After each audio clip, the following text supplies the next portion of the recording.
आदाब, दो रुख में आपका इस्तकबाल करते हैं। मैं हूं आपके साथ सना वारिस। उत्तर प्रदेश असेंबली इंतखाबात की तैयारियों में सभी सियासी पार्टियां सरगर्म नजर आ रही हैं। इसी कड़ी में एमआईएम की एंट्री भी मानी जा रही है। वहीं यूपी के सियासी उफक पर एक और पार्टी यानी आम आदमी पार्टी पूरे दांव पेच के साथ विराजमान है। रियासत में दूसरी बार चुनाव लड़ने का मंसूबा रखने वाली एमआईएम ने आज यूपी के अयोध्या से माना जा रहा है कि चुनावी रैली की शुरुआत कर दी है। हालांकि असदुद्दीन के दौरे से कबल ही तनाजा देखने को मिला। ये तनाजा पोस्टर पर अयोध्या के बजाय फैजाबाद लिखा होने से शुरू हुआ। बहरहाल असदुद्दीन ओवैसी ने यूपी के अयोध्या के रुदौली से चुनाव का बिगुल फूंक दिया है। इस मौके पर उन्होंने कहा कि एक हिंदुस्तानी को मुल्क में कहीं से भी चुनाव लड़ने का हक है। असदुद्दीन ओवैसी 3 रोजा दौरे के दौरान अयोध्या में पार्टी कारकुनान से मुलाकात, सुल्तानपुर और बाराबंकी में वंचित शोषित समाज सम्मेलन से खिताब करेंगे, जिसमें मुख्तलिफ तबके के लोग शामिल होंगे। एमआईएम यूपी में भागीदारी संकल्प मोर्चा का हिस्सा है। जैसा कि हम जानते हैं, एमआईएम का कहना है कि वो यूपी में हैदराबाद मॉडल की तर्ज पर काम करेगी। वहीं ऐसा माना जा रहा है कि यूपी में एमआईएम की एंट्री से बीजेपी को फायदा और रियासती पार्टियों को नुकसान होगा। साथ ही एमआईएम पर यह भी इल्जाम लगता रहा है कि वो मुस्लिम वोटों के पोलराइजेशन में अहम किरदार अदा करती हैं। एमआईएम की एंट्री से किसे फायदा और किसे होगा नुकसान, ये भी जानना जरूरी है। बहरहाल सियासी नफा नुकसान देखने वाली पार्टियां ओवैसी के एंट्री पर क्या सोचती हैं, जानेंगे। प्रोग्राम दो रुख में 2 खास मेहमान हमारे दरमियान होंगे, जिनका तारुफ मैं आपसे कुछ देर में आपको कराऊंगी। तो सबसे पहले 2 खास मेहमानों का तारुफ करा दें। आनंद दुबे साहब, जो कि तर्जुमान है भारतीय जनता पार्टी के, हमारे दरमियान मौजूद हैं। आपका इस्तकबाल करते हैं। साथ ही साथ एक और खास मेहमान हमारे दरमियान मौजूद हैं, सैयद आरिफ हुसैनी साहब, जो कि तर्जुमान हैं ऑल इंडिया मजलिस-ए इत्तेहादुल मुस्लिमीन के। आपका भी इस्तकबाल करते हैं खास शो दो रुख में। सैयद आरिफ हुसैनी साहब, सबसे पहले आपसे हम सवाल ये करना चाहेंगे और ये समझना चाहेंगे ताकि आप नाज़रीन को ये बता पाएं कि असदुद्दीन ओवैसी का जो ये दौरा है, तो क्या ये माना जाए कि यूपी में चुनाव के बिगुल की शुरुआत एमआईएम ने कर दी है इस दौरे के साथ? अगर कर दी है तो यूपी में सिर्फ अयोध्या को ही क्यों चुना एमआईएम ने? मैडम, फिर से वही सवाल घूम फिर के सामने आ गया है कि अयोध्या क्यों चुने हैं, फैजाबादी क्यों चुने, जबकि हमारे कायद मोहतरम आली जनाब असदुद्दीन ओवैसी साहब ने साफ तौर पे कहा है कि मैं हिंदुस्तान के किसी भी कोने से अपने प्रचार की, अपने इंतखाब की मैं जो है तो शुरुआत कर सकता हूँ। कोई भी हिंदुस्तानी शहरी कहीं से भी। तो ये इंतखाबी मुहिम की शुरुआत है यूपी की। सुनिए ना, फिर इलेक्शन तो अब सामने आ ही रहे हैं ना, इंतखाबात तो सामने ही है। तो फिर अब इसको और किस नजर से देखेंगे आप? इसको और किस नजर से देखेंगे? उसी नजर से देखा जाएगा ना इसको। तो उसके ताल्लुक से असद ओवैसी साहब ने पहले कह चुके हैं कि हिंदुस्तान के अंदर के, हिंदुस्तान के संविधान ने, हिंदुस्तान के आईन ने ये तमाम तबकात को, तमाम मजहब के लोगों को, जो हिंदुस्तान का बाशिंदा है, उसको मुल्क के अंदर किसी भी गोशे से अपना इंतखाबी रैली शुरू करने का और इंतखाब लड़ने का पूरा हक और अधिकार दिया है, जिसका एमआईएम पूरी तरीके से इस्तेमाल करती है। जी ठीक है, तो सैयद आरिफ हुसैनी साहब ने अपनी बात रखी।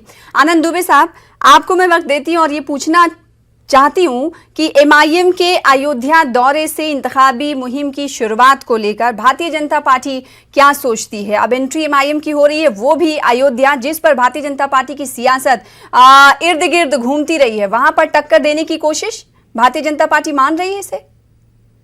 देखिए, लोकतंत्र में सबको चुनाव लड़ने का अधिकार है। कोई कहीं भी जाकर चुनाव लड़ सकता है और कोई कहीं भी जाकर चुनाव प्रचार कर सकता है। इसके लिए कोई बंदिश नहीं है, कोई रुकावट नहीं है। असदुद्दीन ओवैसी साहब उत्तर प्रदेश में आ रहे हैं, उनकी पार्टी चुनाव लड़ रही है, वो चुनाव प्रचार करें, इसको लेकर कोई दिक्कत नहीं है। भारतीय जनता पार्टी किसी को भी अपना प्रतिद्वंदी नहीं मानती है। भारतीय जनता पार्टी अपनी नीतियों पर, अपने कामों पर और अपनी योजनाओं पर चुनाव लड़ती है। लेकिन सवाल तब पैदा होता है जब असदुद्दीन ओवैसी साहब अयोध्या आते हैं और जो पोस्टर लगता है उसमें फैजाबाद लिखा जाता है। तो स्पष्ट रूप से उनकी मानसिकता समझ में आती है, उनके पार्टी की मानसिकता समझ में आती है कि वो बांटने की राजनीति करते हैं। अयोध्या की जगह फैजाबाद लिखने का उद्देश्य क्या था? उद्देश्य था कि एक, इस पर एमआईएम ये कहती है कि रामपुर और सीतापुर का नाम तो हमने नहीं बदला, या फिर सरकार ने क्यों नहीं बदला? नहीं, देखिए, रामपुर और सीतापुर का नाम जब बदलना होगा या नहीं बदलना होगा वो बात की चीज है, लेकिन जो नाम ऑलरेडी बदला जा चुका है, अगर उस नाम को लेकर अगर एमआईएम जो है वो सहमत नहीं हो रही है, वो अयोध्या की जगह फैजाबाद लिख रही है, तो इस पर सवाल उठना लाजमी है। दूसरी चीज, अगर आप चुनाव लड़ने आ रहे हैं तो 100 सीटें ही आपने क्यों चुनी? आपने वही 100 सीटें चुनी जहां आपको अपना फायदा नजर आ रहा है, जहां आपको लग रहा है कि हमारा एक खास वोट बैंक यहां मौजूद है, इसलिए तो आप चुनाव लड़ने नहीं आ रहे हैं, आप ध्रुवीकरण की राजनीति करने आ रहे हैं, आप एक खास वोट बैंक को साधने आ रहे हैं।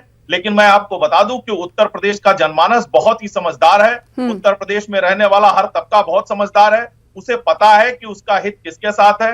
4.5 साल में, पिछले 4.5 साल में जिस तरह से हमारी सरकार ने समाज के हर तबके के लिए काम किया है, इसमें अल्पसंख्यक भी शामिल है। और मैं आपको बता दूं कि उत्तर प्रदेश में जितनी भी योजनाएं चली हैं उसमें सबसे ज्यादा फायदा लेने वाला हर तीसरा व्यक्ति जो है वो अल्पसंख्यक समुदाय से है। हमारी केंद्र की सरकार ने भी 3 तलाक से लेकर तमाम ऐसे कार्य किए हैं जिससे अल्पसंख्यकों की जिंदगी में सुधार हो सके। और यही असदुद्दीन ओवैसी की पार्टी है जो 3 तलाक का भी विरोध कर रही थी, जम्मू कश्मीर से धारा 370 हटाई गई तो उसका भी विरोध कर रही थी। आज भी इनके पार्टी के लोग हर सुधार के कार्यक्रम को, आपने कहा एमआईएम अपने कोर वोटर को साध रही है, तो क्या भारतीय जनता पार्टी अपनी कोर वोटर को लुभाने की कोशिश नहीं करती है? करती है नहीं, देखिए भारतीय जनता हर पार्टियों की यही खसलत होती है। नहीं, देखिए भारतीय जनता पार्टी सबका साथ, सबका विकास और सबका विश्वास में यकीन रखती है। ठीक है सैयद आरिफ हुसैनी साहब, इसे पोस्टर वॉर जो हुआ उसे कहीं ना कहीं एमआईएम की जहनियत से, मानसिकता से ताबीर कर रहे हैं आनंद दुबे साहब। वो ये कह रहे हैं कि जब वो यहाँ आ रहे हैं तो आप समझ सकते हैं कि उनकी मानसिकता, उनकी जहनियत क्या बयान कर रही है। नाम पर ही तनाजा शुरू हो जाता है और एक खास कम्युनिटी को ही टारगेट कर वो 100 सीटें चुन रहे हैं। आखिर ऐसा क्यों? जब वो कह रहे हैं कि मुल्क ये सभी का है और वो कहीं से भी चुनाव लड़ सकते हैं, तो वो तमाम सीटों पर उतरते। तो दुबे साहब को कहिए कि आप जो है तो एमआईएम के प्रवक्ता बन जाइए, बोलना आपसे डिसाइड करके लड़ेंगे हम कितने लड़ना और कितने नहीं लड़ना है बोल के। देखिए हमारी अपनी पार्टी का एक प्रोग्राम है, हमारी अपनी पार्टी का एक एजेंडा है और हमारे रियासती सदर ने वहां पर तय किया है कि उनको कितने सीटों पे वहां पर लड़ना है। और खास बात यह है कि कायदे मोहतरम असदुद्दीन ओवैसी साहब ने पार्टी के हमारे सदर को पूरे इख्तियार दिए।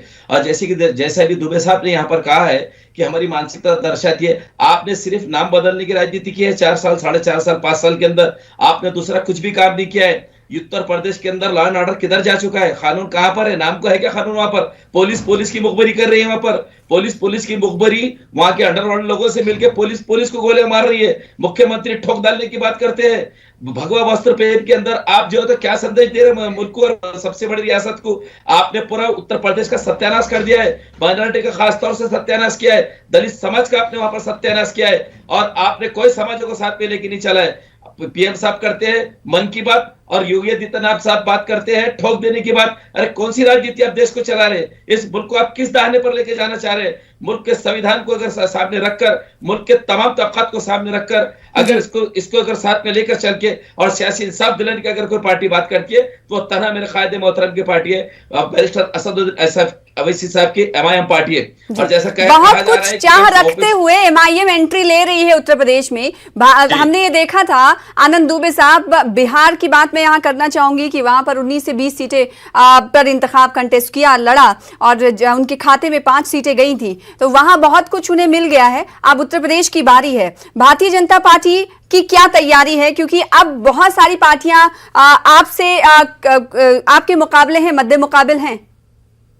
देखिए अभी इन्होंने कहा कि उत्तर प्रदेश की क्या स्थिति हो गई। इनको याद रखना चाहिए कि उत्तर प्रदेश में इसके पहले की जो सरकार थी वहां आए दिन दंगे होते थे, हर तीसरे दिन एक दंगा होता था। 5 साल आप ये बताइए कि एमआईएम की एंट्री को आप कैसे देखते हैं? लेकिन हमारी सरकार की सबसे बड़ी सफलता है और इनको पूछिए, उत्तर प्रदेश में 4.5 साल में एक भी दंगा हुआ? सरकार की दवाई दे रहे हैं तो पिछली सरकार में माइनॉरिटी का बजट कितना था और आपने कितना बजट काटा ये बताइए। अरे भाई बात तो सुनिए, आप बोलते रहे मैं सुनता रहा ना, अब सुनिए आप। और आप तो उस पार्टी के नुमाइंदे हैं जिनके असदुद्दीन ओवैसी के भाई अकबरुद्दीन ओवैसी मंच से खड़ा होकर हिंदू देवी देवताओं को गाली देते हैं, हिंदू देवी देवताओं को गाली देते हैं, कहते हैं पुलिस हटा दो। अरे बात तो सुनिए, योगी आदित्यनाथ क्या कहते हैं, सुनने की हिम्मत रखिए, अमित शाह क्या कहते हैं, बात रखिए, बात सुनने की हिम्मत रखिए। एक सेकंड सैयद आरिफ साहब, एक सेकंड आनंद दुबे साहब, टॉपिक पे ही रहकर अपनी बात रखी जाए तो बहुत अच्छा होगा। मुद्दे पर ही बात रखी जाए अपनी तो बहुत अच्छा होगा। सैयद आरिफ साहब एक सेकंड, ऐसे बातें नहीं होती ना, ऐसे डिबेट नहीं होता ना, ऐसी अपनी बातें आप नहीं रख पाएंगे। भारतीय जनता पार्टी इस एंट्री को कैसे देख रही है? अयोध्या से उन्होंने बुगल फूका है। सुनिए, पहले मुझे मेरी बात कंप्लीट कर लेने दीजिए, फिर इसका भी जवाब दूंगा। इनके अकबरुद्दीन ओवैसी क्या कहते कह हैं? दिया आपने, सुन लिया हमने। कह दिया आपने, मुद्दे पे रहिए भाई। वारिस पठान क्या बयान देते हैं? अकबरुद्दीन ओवैसी के मन से पाकिस्तान जिंदाबाद के नारे लगते हैं। मैं इनको आगाह करना चाहता हूँ कि यह उत्तर प्रदेश है, यहाँ लॉ एंड ऑर्डर से चीजें चलती है। अगर इस तरह की कोई भी हिमाकत AIMIM के नेताओं ने उत्तर प्रदेश में की तो कानून सख्ती के साथ उनसे निपटेगा। ठीक है आनंद दुबे साहब, आपने अपनी बात कह दी, सवाल का जवाब दीजिए। सवाल का जवाब, सलाह भी दे रहा हूँ। सवाल का जवाब। दूसरी चीज, हाँ। उत्तर प्रदेश में समाजवादी पार्टी भी चुनाव लड़ रही है, बहुजन समाज पार्टी भी लड़ रही है, कांग्रेस भी लड़ रही है और तमाम दल चुनाव लड़ रहे हैं। असदुद्दीन ओवैसी साहब आ रहे हैं, वो भी चुनाव लड़े, इससे कोई फर्क नहीं पड़ता है। उत्तर प्रदेश में भारतीय जनता पार्टी अपनी योजनाओं पर, अपनी नीतियों पर, हमने 4.5 साल में जो काम किए, हमने जो रोजगार किया, भारतीय जनता पार्टी को MIM की एंट्री से कोई फर्क नहीं पड़ेगा। सैयद आरिफ हुसैनी साहब, ये 12 हमने देखा है कि MIM पर इल्जामात लगते रहे कि भारतीय जनता पार्टी की बी टीम MIM है, क्योंकि जब आप जहां पहुंचते हैं वहां दिगर पार्टियां हार जाती है, भारतीय जनता पार्टी जीत जाती है। तो ऐसे में दिगर जो रियासती पार्टियां, समाजवादी पार्टी, एक सेकंड सुन लीजिए मैं सवाल, समाजवादी पार्टी BSP के साथ मिलकर आखिर क्यों नहीं चुनाव लड़ा जा सकता है? अगर आपको जीतना ही है, भारतीय जनता पार्टी को हराना ही है, तो ये समाजवादी और BSP तय करेंगे उनको क्या करना है। लेकिन अभी आपके सामने बीजेपी के तर्जुमान छाती पीट रहे, मातम बना रहे हमारे वहां पर आने का, फिर कहां से हम बी टीम हो रहे? उनको तो बहुत तकलीफ हो रही और वो पूरी योजनाएं गिना रहे हैं। सबसे पहले ये बताइए, वो तो कह रहे हैं हमें फर्क ही नहीं पड़ रहा है, लेकिन आप पर फिर भी इल्जाम लगता है ना सैयद साहब। नहीं, इल्जामों की हम फिक्र नहीं करते, हम अपनी राजनीति करते हैं, हम अपनी सियासत करते हैं। और वो लोग हम पे ये राजनीतिक इल्जाम लगाते हैं जो हमारा मुकाबला नहीं कर सकते और जो बीजेपी का मुकाबला नहीं कर सकते।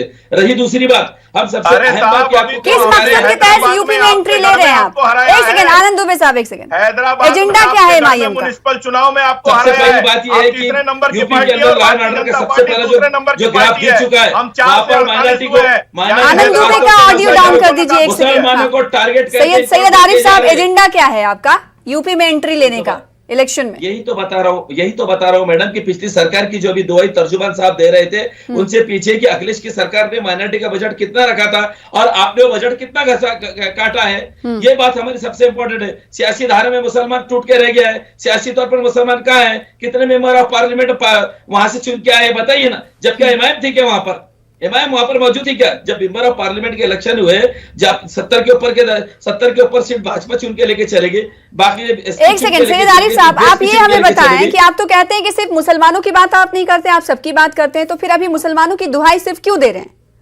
मैं ये कह रहा हूं मैडम कि अगर हमारे मेंबर अगर दूसरी पार्टियां, नहीं आप मेरे सवाल का जवाब दीजिए, अगर दूसरी पार्टियां आप पे इल्जाम लगाती हैं और आप यही बात करते हैं कि सिर्फ आपका फोकस मुसलमानों पर होता है, वो सवाल करते हैं कि आप तो सिर्फ वोटों की राजनीति और एक फिरके को लेकर राजनीति करते हैं, तो आप ऐसा कुछ क्यों नहीं दिखाते ताकि ये इल्जाम सारे साइड में हो जाए? अभी हमारा कायदे मोहतरम कौन से सम्मेलन में जा रहे हैं? अभी आप ही ने कहा है किस सम्मेलन में जा रहे हैं? मुसलमान के सम्मेलन में जा रहे हैं क्या? बताइए ना मेरे को। और अगर हम दबे हुए, कुचले हुए, पिछड़ा, अगदी पिछड़ा, ये सारे समाज की अगर हम बात करते हैं और उसके अंदर सबसे पीड़ित अगर मुसलमान है, और अगर हम मुसलमानों को समाजी धारे से और सियासी धारे से जोड़ने की बात करते हैं, तो कौन सा जुर्म कर दे रहे हैं हम? लेकिन ये जो सत्ता में बैठे हुए लोग हैं, सवाल इनसे होना चाहिए कि पेट्रोल 100 के पार क्यों हो गया, ये कहते हैं नाम क्यों बदल दिए। हम सवाल इनसे होना चाहिए कि डीजल का भाव क्यों बढ़ गया, ये कहते हैं कि ये फैजाबाद क्यों कह रहे हैं, अयोध्या क्यों नहीं कह रहे। बिल्कुल आनंद दुबे साहब, बीजेपी नाम बदलने से कुछ नहीं होगा, जो काम करना चाहिए मुसलमानों के लिए, अकलियतों के लिए, दलितों के लिए, वो भारतीय जनता पार्टी ने नहीं किया है, MIM का ये कहना है। और साथ ही उन्होंने ये कहा कि जो इल्जाम MIM पर लगते रहे हैं कि वो सिर्फ एक पार्टी पर फोकस, एक फिरके पर फोकस करती है, वो बिल्कुल गलत है, क्योंकि इंट्रो में ही मैंने बताया था कि वो सुल्तानपुर और बाराबंकी में जाएंगे तो वो किन लोगों से मुखातिब होंगे? देखिए, भारतीय जनता पार्टी की क्या स्वीकार्यता है वो इनको हैदराबाद म्युनिसिपल कॉर्पोरेशन चुनाव में ग्रेटर हैदराबाद में पता चल गया होगा, जहां पे ये तीसरे नंबर की पार्टी है। तो हैदराबाद कुछ भी मत बोलिए, आपको जानकारी नहीं है। पहली चीज, हमारे 44 सीट थे, 44 के 44 बराबर जगह पे मौजूद है। पहली चीज सुनिए, हैदराबाद की जनता ही आपको नकार चुकी है और भारतीय जनता पार्टी हैदराबाद में भी आपसे ऊपर है। अच्छा, तो फिर हैदराबाद में आपका वहां पर बैठा हुआ है क्या? अगर आप सभी की बात कर रहे हैं तो आप सिलेक्टिव 100 सीटों पर ही क्यों चुनाव लड़ रहे हैं? अगर सबकी बात कर रहे हैं तो 403 सीटों पर चुनाव लड़िए ना, 403 सीटों पर चुनाव लड़िए। और दूसरी चीज, आपने कहा क्या किया, हमारी सरकार, उत्तर प्रदेश के भारतीय जनता पार्टी की सरकार न हिंदू के लिए काम करती है, न मुसलमान के लिए काम करती है, न सिख के लिए, न ईसाई के लिए। उत्तर प्रदेश की सरकार 25 करोड़ उत्तर प्रदेश वासियों के लिए काम करती है। हमने 2 करोड़ 61 लाख शौचालय बनाए, तो ये पूछ के नहीं बनाया कि इसमें मुसलमान कौन और हिंदू कौन है। हमने अगर 4.5 लाख नौकरियां दी तो ये पूछ के नहीं। सैयद आरिफ हुसैनी साहब, ठीक है, आपका सैयद आरिफ हुसैनी साहब एक सेकंड में इनसे सवाल करना जरूरी है। आनंद दुबे साहब, आपने कहा हिंदू मुसलमान नहीं देखती, तो जब टिकट का बंटवारा होता है वहां पर मुसलमानों को क्यों छोड़ा जाता है, अकलियतों को क्यों छोड़ा जाता है, भारतीय जनता पार्टी क्यों छोड़ती है? आनंद दुबे साहब, देखिए आज भी ये सबका साथ सबका विकास है, नहीं इसे मान सकते हैं। सियासी नुमाइंदगी में क्यों भारतीय जनता पार्टी पीछे है? आज भी भारतीय सियासी नुमाइंदगी मुसलमानों को देने में भारतीय जनता पार्टी क्यों हिचकिचाती है, क्यों नहीं देना चाहती है? आज भी भारतीय जनता पार्टी में हमारे अल्पसंख्यक समुदाय से कितने एमपी एमएलए के टिकट आपने दिए हैं? एमपी कितने हैं, अंदर कितने हैं, विधायक कितने हैं, बिहार और अन्य जगहों पर है। आप नुमाइंदगी की बात करते हैं ना, आप हिस्सेदारी की बात कर रहे हैं ना आनंद दुबे साहब, आप हिस्सेदारी की बात कर रहे हैं ना, तो उसी पर रहिए। आप हिस्सेदारी, कितनी हिस्सेदारी आपने सियासी नुमाइंदगी आपने दूसरों को दी? मुखट्टा चेहरे पे से उतर चुका है। भारतीय राजनीति में तो सबकी बात करेंगे, किसी एक वही तो बात है ना, सबकी बात में क्यों हो रही है? ये अकलियती फिरका क्यों नहीं फिट होता है? विरोध तो इसी बात का है, विरोध तो इसी बात का है कि ये सबको दिखाई दे तो नहीं चलते हैं। भारतीय जनता पार्टी में सिख भी है, ईसाई भी है, मुस्लिम भी है, हिंदू भी है, सभी लोग झूठ बोल रहे हैं। कितने टिकट दिए, वही तो पूछ रहे हैं आनंद दुबे साहब। झूठ बोल रहे हैं। भी भारतीय जनता पार्टी के साथ है, भारतीय जनता पार्टी उसका एक सेकंड आनंद दुबे साहब, एक सेकंड आगे बढ़ाती है। सीधा सवाल ये था कि अब तक कितनी सियासी नुमाइंदगी भारतीय जनता पार्टी ने मुख्तलिफ स्टेट्स में दी है? आपके पास जवाब नहीं है। आप मुझे ये बताइए, आप ये बोल रहे हैं ना कि हिस्सेदारी और सबको साथ लेकर, तो क्या सियासी नुमाइंदगी को छोड़ दिया जाए, सियासी नुमाइंदगी का कॉलम छोड़ दिया जाए? 2014 क्या इस लायक नहीं समझते आप? क्या अकलियती फिरकों को इस लायक नहीं समझते आप? ये बता दीजिए। आपको क्या आप मुझे ये बताइए, 2014, 2017, 2019 बहुमत मिली है, सैयद आरिफ साहब, अल्पसंख्यक समुदाय हमारे साथ है।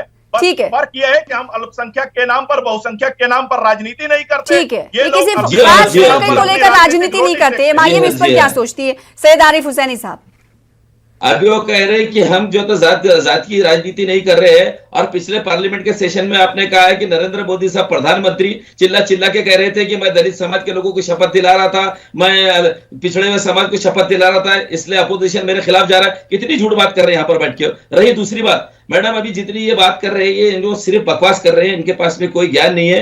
पूरा मुल्क का सत्यानाश करके रखा है बीजेपी ने। इनसे सबसे अहम बात यह है कि उत्तर प्रदेश के अंदर सबसे पहला सवाल भाजपा से जो किया जाएगा कि आप लोगों को कोविड के अंदर ऑक्सीजन नहीं दे सके, हजारों लाशें जो तो गंगा के अंदर बह रही थी, इनके तो मुंह से नहीं निकली वो बात। अरे इतने बेमुरवत लोग है ये, इतने बेमुरवत लोग, बेहिस लोग है ये कि वो अंतिम संस्कार तक नहीं करा सके, अंतिम संस्कार तक अपने लोगों का नहीं करा सके। और जैसे ये कह रहे हैं कि हम सारे समाज को लेकर चलते हैं, उसमें मुसलमान भी है, चुनाव लड़ रही है, उसमें मुसलमान भी है। मैडम अभी 80 सांसद चुन के आए, 80 सांसद टोटल उत्तर प्रदेश से आते हैं। ये भी इस बात का भी जवाब, इस सवाल का भी जवाब जो आनंद दुबे साहब ये कह रहे थे कि सवाल उठाना, सवाल खड़ा करना तो बहुत है।